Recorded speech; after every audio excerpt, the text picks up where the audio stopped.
Part 8 की starting में हम देखते हैं कि मॉर्निंग में जैसे ही एरा की आँख खुलती है तो उसे अपने सामने एक छोटा सा बच्चा दिखता है, जिसे देखकर एरा स्पॉइल को उठाती है और उसे पूछती है कि क्या तुम्हें भी ये बच्चा दिख रहा है। स्पॉइल कहती है कि हाँ। तो फिर वो दोनों सोचते हैं कि इतना छोटा बच्चा उनके टेंट में कैसे आ गया, इसलिए फिर वो दोनों ज़ोर से चिल्लाने लगती हैं उस बच्चे को भूत समझकर। और तभी पॉक बताता है कि वो बच्चा उसका छोटा भाई है, जिसे वो अपने साथ लेकर आया है क्योंकि उसकी मॉम किसी काम से शहर के बाहर गई है। ये जानकर वो दोनों हैरान हो जाती है। फिर आगे पॉक उसे एरा के हाथ में देता है, पर क्योंकि एरा ने अब तक किसी बेबी को संभाला नहीं था और उसे बच्चे पसंद नहीं है, तो उसे पॉक के भाई को चुप कराने में काफ़ी प्रॉब्लम होती है और इसीलिए पॉक एरा को बेबी सेटिंग कराना सिखाता है और कहता है कि हम दोनों एक अच्छे पेरेंट्स की तरह लग रहे हैं ना। जिसे सुनकर एरा पॉक को शटअप कहती है और तभी वो नोटिस करती है कि पॉक के भाई ने उसके कपड़े खराब कर दिए, जिसे देखकर एरा ज़ोर से चिल्लाती है। आगे हम पॉक के भाई को सभी मेंबर्स के साथ खेलते हुए दिखते हैं। स्पॉइल पॉक के भाई को देख के कहती है कि पता नहीं क्यों ये बच्चा पॉक का भाई कम और उसका बेटा ज़्यादा लग रहा है, जिसका जवाब देते हुए एरा कहती है कि मुझे भी ऐसा ही लगता है। और तभी एलन कहता है कि मैं अभी वॉशरूम से आता हूँ, और जैसे ही वो वॉशरूम जाता है लेकिन तभी एक लड़का वॉशरूम में आकर एलन की चुपके से फ़ोटो लेने लगता है। उसे ऐसा करते देख एलन देख लेता है और उसका पीछा करके उसे पकड़ लेता है, लेकिन जब वो लड़का रुकता नहीं तो एलन उसे बहुत बुरी तरीके से पूरे स्कूल के सामने मारता है। इस बात की खबर क्लब रूम में जैसे ही पहुंचती है तो क्लब के सभी लोग एलन के पास भाग कर आते हैं, पर तब तक वो लड़का जिसने फ़ोटो खींची थी वो वहाँ से भाग चुका था। एलन के दोस्त उससे पूछते हैं कि क्या वो ठीक है, जिसका जवाब देते हुए एलन कहता है कि नहीं, और वो परेशान हो जाता है। आगे हमें दिखाया जाता है कि पूरे स्कूल के सामने फ़ाइट करने की वजह से एलन की इमेज काफ़ी ख़राब हो चुकी है कि कैसे स्कूल के फेमस लड़के ने स्कूल के मॉडल होने पर भी सबके सामने फाइटिंग की, जिसके बाद स्कूल के प्रिंसिपल एलन को स्कूल मॉडल के पोजीशन से हटा देते हैं क्योंकि इससे उनके स्कूल की रेपुटेशन पर भी फर्क पड़ रहा था। जिसके बाद एलन के सारे पोस्टर जो कि स्कूल में लगे हुए थे उसे वहाँ से हटा दिया जाता है। इतना सब हो जाने की वजह से एलन काफ़ी ज़्यादा उदास हो जाता है। तो फिर एरा एलन के पास आकर उसे हिम्मत देती है और कहती है कि भले ही तुम अभी स्कूल मॉडल ना रहे हो, पर हमारे लिए तो अभी भी तुम स्कूल मॉडल ही हो। इस पर एलन बोलता है कि कोई बात नहीं, मैं अभी ठीक हूँ, वैसे भी मैं स्कूल मॉडल बन के बोर हो चुका था, अब थोड़ा रिलैक्स फील हो रहा है, मतलब कि अब मैं वो चीज़ें कर पाऊँगा जो नॉर्मल स्टूडेंट करते हैं। ये सुनकर एरा हंसने लगती है और फिर एलन को कुछ स्नैक्स खाने के लिए देती है, जिसे वो दोनों मिलकर साथ में खाने लगते हैं और कुछ बातें करते हैं। आगे हमें कैंटीन वाला सीन दिखाया जाता है जहाँ स्पॉइल और एरा एलन के बारे में बात कर रही थी। स्पॉइल उसे बताती है कि जब से एलन के पोस्टर स्कूल में से निकल गए हैं उसका स्कूल में मन नहीं लग रहा, क्योंकि उसे एलन को हर जगह देखने की आदत बन चुकी थी। एरा कहती है कि क्या उसकी बाथरूम वाली फ़ोटो वायरल हो चुकी है, जो प्रिंसिपल ने उसे स्कूल मॉडल के रोल से निकाल दिया, जिस पर पहली बार घोस्ट गर्ल कहती है कि नहीं, अब तक वो फ़ोटो वायरल नहीं हुई है, मैं खुद उन्हें ट्विटर पर चेक करती हूँ। इस बात को सुनकर स्पॉइल हैरान हो जाती है और एरा से कहती है कि ये लड़की किस प्रकार की है। ये सुनकर एरा हंसने लगती है। फिर स्पॉइल एरा को बताती है कि वो कोई ऑनलाइन डेटिंग ऐप को यूज़ करके किसी लड़के के साथ डेट कर रही है, जो कि बहुत स्वीट है और उसका ख्याल भी रखता है, इसलिए क्या पता कि वो जल्द ही उस लड़के के साथ रिलेशन में आ जाए। ये सुनकर एरा को काफ़ी हैरानी होती है और वो स्पॉइल को सोच समझकर कदम रखने के लिए कहती है, क्योंकि एरा को ऑनलाइन डेटिंग ऐप्स पर बिल्कुल भी भरोसा नहीं। जिसके बाद हम देखते हैं कि एक लड़की प्ले के पास आकर उसे मिलती है और प्ले से कहती है कि अब हमें ब्रेकअप कर लेना चाहिए, जिसे सुनकर प्ले हंसने लग जाता है और कहता है कि हम रिलेशनशिप में कब थे, शायद तुमने मेरे रिलेशन को गलत समझ लिया। जिसे सुनकर वो लड़की रोने लग जाती है और उसे कहती है कि मैंने आज तक जैसे तुमसे बात की वैसे किसी से भी बात नहीं की, पर तुमने सिर्फ मेरे फीलिंग्स का मजाक बनाया, और फिर रोते हुए वहाँ से चले जाती है। उसे जाता हुआ देख प्ले को काफ़ी बुरा महसूस होता है। आगे हम देखते हैं कि लिफ्टॉयल एरा के साथ हॉस्पिटल में होता है, क्योंकि लिफ्टॉयल की मॉम की आज सर्जरी है तो वो काफ़ी ज़्यादा नर्वस होता है। उसे परेशान देखकर एरा उसे हिम्मत देती है कि वो ज़्यादा ना सोचे, क्योंकि उसकी मॉम बिल्कुल ठीक हो जाएंगी। लेकिन लिफ्ट ऑयल इतना ज़्यादा परेशान होता है कि वो एरा की बातों का जवाब नहीं देता। और तभी डॉक्टर्स वहाँ आकर बताते हैं कि अब पेशेंट ठीक है, सर्जरी सफल रही। ये सुनकर लिफ्ट ऑयल खुश हो जाता है और खुशी के मारे रोने लगता है, जिसे हक करते हुए एरा चुप कर आती है और खुद भी काफ़ी ज़्यादा खुश हो जाती है। आगे हम देखते हैं कि प्ले और उसके दोस्त को क्लब से निकाल दिया जाता है, क्योंकि प्ले ने अपने बॉस के वाइफ की बात नहीं मानी थी, जिस वजह से वो काफ़ी ज़्यादा परेशान हो जाता है। दूसरी तरफ जब एरा वापस घर आती है तो उसकी मॉम लिफ्ट ऑयल की माँ के सर्जरी के बारे में पूछती है।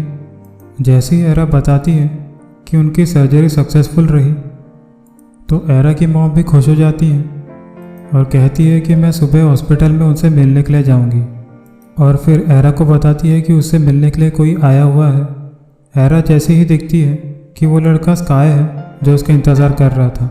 स्काई उससे कंफर्म करने के लिए आया था कि क्या वो कल पीगुन की शादी में जा रही है या नहीं। लेकिन जब एरा उसे मना कर देती है तो वो उसे बोलता है कि पीगुन की शादी हो रही है, अब तो उसे छोड़ दो। पर एरा कुछ भी नहीं कहती, तो स्काई उसे समझाता है कि देखो मैं तुम्हें फोर्स कर रहा हूँ तो तुम्हें पीगुन की शादी में चलना ही होगा, वो भी मेरे साथ। जिसे सुनकर एरा स्काई को बहुत ही ध्यान से देखने लग जाती है और स्काई के वहाँ से चले जाने के बाद रात में अपनी डायरी रिकॉर्ड करती है कि वो लड़का जिसे मैंने इतने साल तक लाइक किया उसकी शादी होने वाली है, जिसमें मुझे जाना होगा, और क्या मैं ये सब हैंडल कर पाऊँगी। और तभी उसे पीगुन की पुरानी यादें याद आ जाती हैं कि कैसे वो दोनों एक दूसरे के साथ रहते थे, दोनों खुश थे, एक साथ घूमते थे, बहुत सारी बातें करते थे, एक दूसरे को छुप छुप के देखते थे और एक दूसरे की बहुत ज़्यादा केयर करते थे। पर यह सब होने के बावजूद पीगुन ने एरा को छोड़ दिया। इन यादों को याद करते हुए एरा फिर से उदास हो जाती है, जिसके बाद अगले दिन हमें स्पॉइल दिखती है जो कि तैयार होकर उसी पर्सन का वेट कर रही है जिससे उसने ऑनलाइन डेटिंग ऐप पर बात की थी। आगे जब उस पर्सन के कॉल स्पॉइल के मोबाइल में आता है तो स्पॉइल बड़े ही खुशी से उसका कॉल को पिक करती है और पूछती है कि तुम कहाँ हो। जिसके बाद उसे वो पर्सन दिखता है जो बिल्कुल भी वैसा नहीं दिखता जैसा कि वो ऑनलाइन फ़ोटो में दिख रहा था। तो इसलिए स्पॉइल उसे बहाना बनाकर वहाँ से भाग जाती है कि उसके पेट में बहुत ज़्यादा दर्द हो रहा है, इसलिए मैं तुमसे आज नहीं मिल पाऊँगी, और जल्दी से कॉल कट करके वहाँ से भाग जाती है।